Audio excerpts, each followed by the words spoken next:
You're having fun. Yeah. Please tell us about yourself, your story, or your journey so far. I'm a landscape architect and a landscape designer as well. I've been in the trade for a little bit. I mean, studied in the US, came back to Nigeria in 2007 in 2007 I incorporated a company in Nigeria. It's been wonderful and a little bit turbulent, but it's been good. You know, the ups and downs. Sometimes you win some and sometimes you lose some. But it's been great. And there's something new that's in the air in Nigeria now. Since the advent of the Tunde Rajifashala's administration, the landscape arena in Nigeria actually went really bang. So since then it's been amazing. And a lot of Nigerians are now loving to have gardens and tap plants around them. So it's been really encouraging, basically. We have had a couple of interesting clients. Majorly Lagos State Government, that's Ministry of Environment, Physical Planning. And we did something really big for them. We did a project of the Mobile Van Continue Way in 2008, which was a very huge project. It's 4.1 kilometers in length. And I mean, it was huge. It took us 6 months to actually knock it off. But it was an amazing experience for me. After that, we did another project with Osun State Government. The consultant for the government was Riverbanks. That's the name of the consultant. So we worked with them on their free trade zone. And it was another massive project. It was about 200 and something hectares, but we worked on chunks of it. Then we worked for a couple of Akwa Ibom state government. Then we run a couple of private companies too, and also some multinationals like AP Mola, Procter & Gamble, and the likes of them. There's no place like home.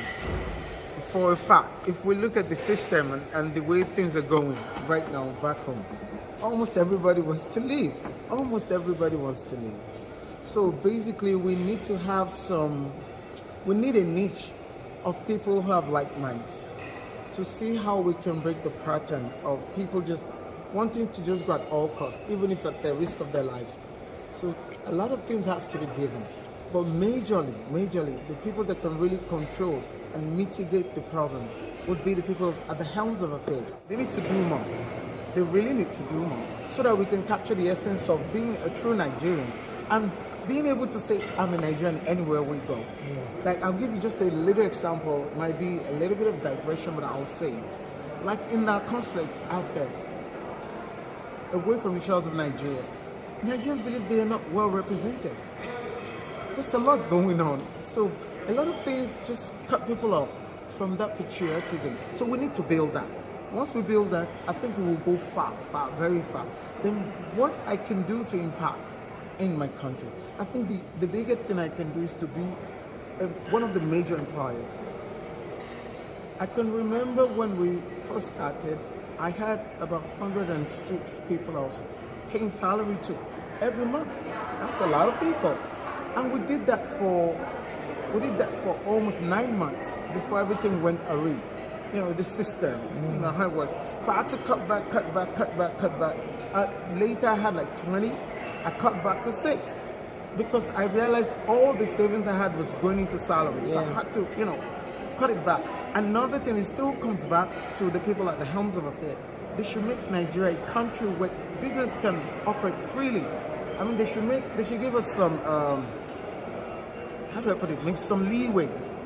A lot of people want to bring money into the country to invest, but the system is not encouraging them. So at least from the top to the bottom, there's a lot of reshuffling that needs to be done. For the foreign inflow, like the Chinese, the Indians, and the Lebanese. I mean, the Chinese are newest on the playground. I mean, the Lebanese and the Indians have been here for a while. Long time, yes. What's something that I come to realize about them is that when they are coming, they have the funding from the government. It's a strategy for them to grow. and have influence in every country they go. To, yeah. And we don't have that here. And it's what basic major powers in the world do. You understand me? It's when the government send them out, they have access to funds, so they can establish, and whatever funds they generate, they're repatriating the money back. So it's a kind of a cash cow thing for them, and then to assimilate. And once they assimilate, they can capture the government, capture everybody. In doing business, if you look at CCECC, they just came, but they're everywhere now. They're everywhere. Even they're humbling Julius Berger now. Without them, I mean, Julius Berger had just broken all the barriers in Nigeria, but they are humbling them right now at a lower price, not too low, but lower, and they do perfectly good jobs. Then the Indians have been at this ever. They've always been a producing country. Chinese took it over from them because they were the cheapest labor before. So it's the same process. The Lebanese, their case is different because their country, they have a lot of crisis. So it's almost like a failed state right now. The currency is almost maybe $5,000 to one currency to about $5,000. I mean, it's insane. The money's just gone.